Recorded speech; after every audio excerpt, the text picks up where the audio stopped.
Man, it has been quite some time, I know, since the last video. The last one I did was the talking about Ubisoft and XDefiant and how that whole thing being collateral damage and something that could be good is just failing. Well, now we have something else. So I'm going to try to catch up with most of these. You guys are probably going to see different videos, but me wearing the same thing. Being fully transparent 100% with y'all, I'm probably doing these like in a row. So they're just gonna be coming out at different times. So yeah, if you guys do enjoy the content and everything, make sure to drop a like, comment, subscribe, and let me know about what you guys think about the topics. All right, now let's get into this one. Everybody's fan favorite, Dragon Age: The Veilguard. The sales are far lower than reported. Insider sets record straight. So a whistleblower apparently has come forward to inform a YouTuber content creator named Smash JT, we know him, addressing some of the points that he made in the recent video on his channel. Wow. And it was a whistleblower. Those that don't know, Smash JT, he covers a lot of stuff in the gaming industry, things that are related to video games and stuff. He used to be a QA tester like myself. So make sure to go check him out, and also go congratulate him on reaching 100K subscribers. So he got that big old beautiful play button. Actually, it's a small play button now, right?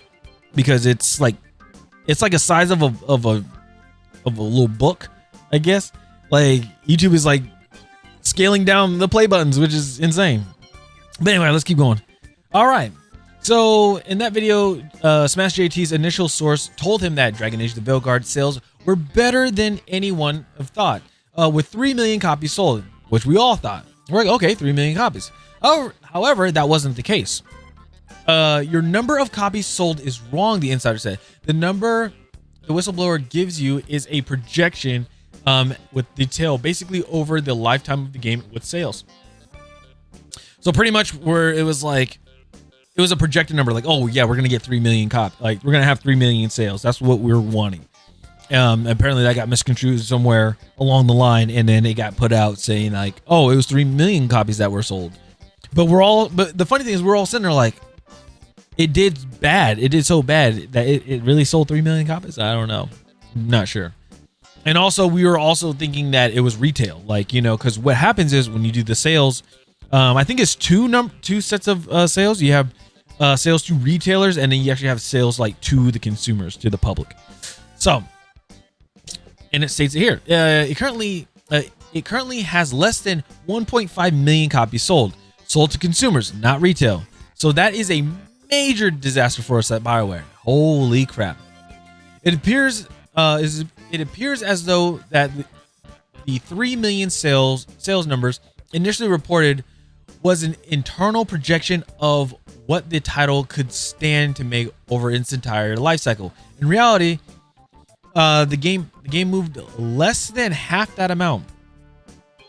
The 3 million copies projection was far more realistic than the company's initial pre-launch goal, however.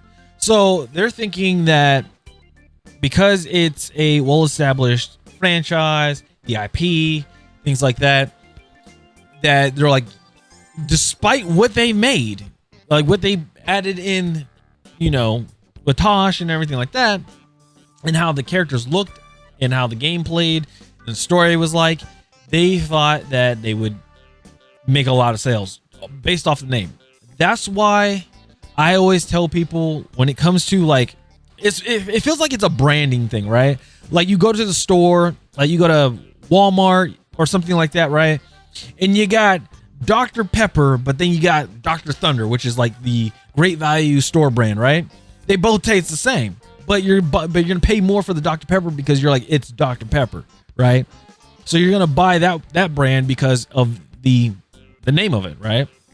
So they're thinking like, oh, they make a game like this. Oh, they'll make a game that's completely not the quality of how Dragon Age used to be, and they think that they're gonna sell a shit ton of money. They're gonna sell a shit ton of copies and make a shit ton of money. But apparently, it blew up in their face.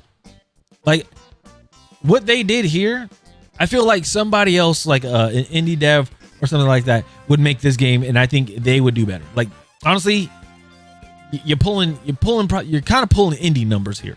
That's what's going on. Because I mean, if you're an indie dev and you got 1.5 million copies sold, you living pretty good. You living pretty good. Oh man.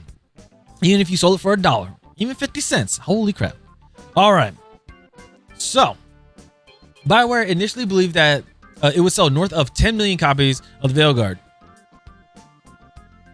Smash JT reported this figure in his previous video, and his second source confirmed that this was the belief running through both BioWare and EA. Wow. The projections of copies sold are correct, the whistleblower said.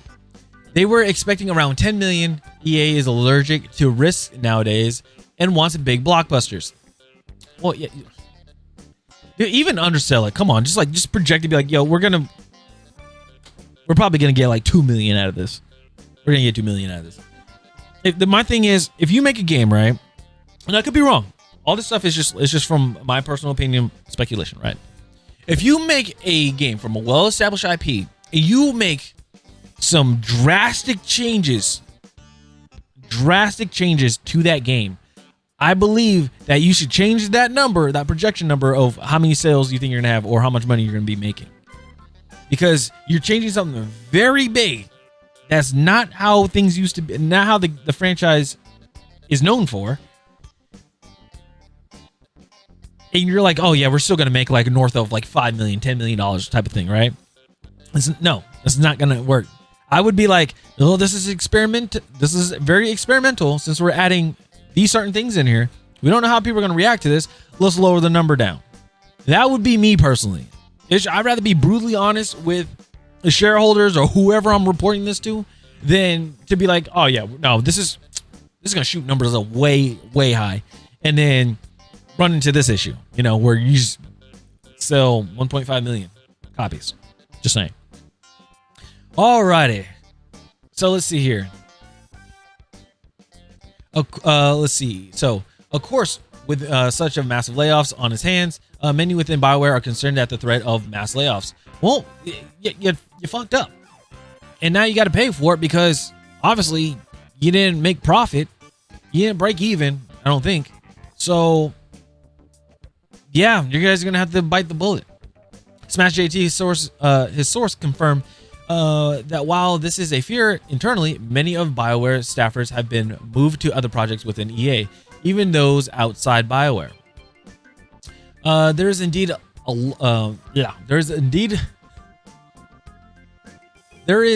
a lot of talk of layoffs, the whistleblower said. However, you can confirm with your sources, but most of the staff was reassigned to other projects within EA for the time being. I myself have also been asked to help another project, but not at BioWare. Most people are not on Bowie or sick at the moment. If your source says otherwise, then they are not telling you the truth. So yeah, because they fucked up, people are getting laid off, and then others are going to other projects to work on projects. Hopefully they don't mess with those projects, like, how would I say, taint it, I guess you could say. Hopefully they don't do anything like that, because maybe it's something like that's already good that's going out. I'm trying to think of like the whole thing, because as a studio in the game industry, honestly, the games that are not doing well are the games that have too many people working on one game. Like, too many people working on one game. Seriously. There's so much bloatware that you get these things that get thrown into games that people do not want, which makes the sales not go as high or not project at all, and then you lose money because of the amount of time that you put into making the game, paying everybody out, things like that, right? And the resources. So why don't you do this? If you do not want to lay off all your people, why don't you just start making, I don't know, you could probably make other studios and everything and slowly break it off and have like those other studios. Obviously everybody, hey, let's work on this game, work on the game, have some people like pitch some ideas or something, need help with artwork, put some art, like help with artwork and stuff like that, and then go down the line. Like, okay, so bioware made a game. They made Dragon Age. Now go to the next studio, help them with that game, make that game. Make sure it's like the quality is good, the gameplay is good, the mechanics, the features, the story. Make sure all of that is good, and then put it out. Because I feel like there's steps, there's like fundamentals or steps or whatever that is being missed. Or what it is as well is everything that is going on right now with Hollywood and video game industry, all this political stuff, this ideology stuff needs to go away. It's not working for you. It gotta go. It has to go. All right. The whistleblower also confirmed that initially VEILGUARD was conceived and developed to be a co-op game. This was over a decade ago, before the failure of Anthem. Anthem had some sort of promise to it, but apparently it just wasn't enough content and it just went bland. However, when Anthem became such a massive bomb, BioWare moved on from co-op gameplay and shifted VEILGUARD's development to a single-player RPG. The game was then in development for well over a decade. Over a decade, and you got this. Okay. BioWare's last 3 major launches have been Dragon Age: The VEILGUARD, Mass Effect Andromeda, and Anthem. All 3 of those titles fell flat on their faces for different reasons. Anthem was a boring co-op game with a paper-thin story, which is the opposite of what people want from a studio that created Mass Effect and Star Wars Knights of the Old Republic. Yeah, I was very confused on that one. I was like, wait, that was it? That was really it? Okay. Mass Effect Andromeda was and still is a buggy mess of a game with unfinished animations and game-breaking glitches galore. The game also failed to recapture the scale and stakes of the original Mass Effect trilogy. And then, of course, VEILGUARD failed because it injected identity politics and ideology into the game in such a ham-fisted, finger-wagging manner. It also threw out all player choices from the previous 3 Dragon Age games and made sweeping changes to look and feel of what was once an epic dark fantasy series. BioWare has one chance to stick the landing with this next Mass Effect game, but the fact that EA is shuffling employees around to different projects within the company doesn't bode well for the developer's future. Yeah, just honestly, EA got some work to do. I know I'm wearing EA hat and everything too. Still, like they got some work to do. Shuffling around people for another game that's going to be coming out, especially if you got people from Dragon Age and VEILGUARD. Like, honestly, me personally, I'd just be like, yo, just take a seat back, just sit back real quick and just watch how we're doing this stuff. And then if you got some ideas that you want to throw in here, like, we'll take consideration and everything like that, and we'll be good, right? But I don't think that's the case. I feel like there's too many button heads clashing just because somebody had an idea and it didn't work out well. They're like, I'm gonna go tell, and they go tell and they say, hey, we're going with this person's idea, and you're like, clearly it's a bad idea, right? That's what it feels like. It's like some kindergarten type shit that's going on in the game industry. So honestly, like I said, there's too much bloatware in the game industry. If you took out the bloatware, you can actually develop more studios and see which one does better. Just saying. Because you can think of games back then like Halo 2, right? Well, they have like in total, grand total, 100 people that between like artists, the sound, music, level design, game design, like all that. I think it was like 100 people, probably a little more than that. And even then, they said that was too much. But the game came out amazing. And remember, that was just the second one, because remember before that was Halo Combat Evolved. Those that know. So I'm just saying, the amount of people that are in there, and I know I've seen a lot of pictures on Twitter and everything like that where people are like, look, this is what the team used to be for Star Wars. Now this is the team for Star Wars. We're doomed. I looked at it, and I know a lot of people are like, well, because like there's a few guys and girls in the original photo, but then in the upcoming photo or upcoming game or whatever, there's a whole bunch of women. I don't care about that. It's just the fact that when I look at the picture, I'm like, that's a lot of people. There are some clashes that are going to be happening. And it's not only in development, like in game dev or whatever. It could be in the art department as well. It could be in music and stuff as well. It can be in the narration with stories. That is something a consulting company should be doing. Hey, you guys have 10,000 people working on this one game. This is a little concerning.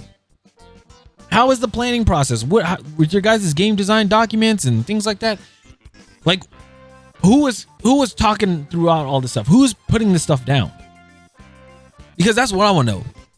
A building or a studio with that many people, I want to sit in a meeting and just want to know whose ideas that they're coming up with for a game.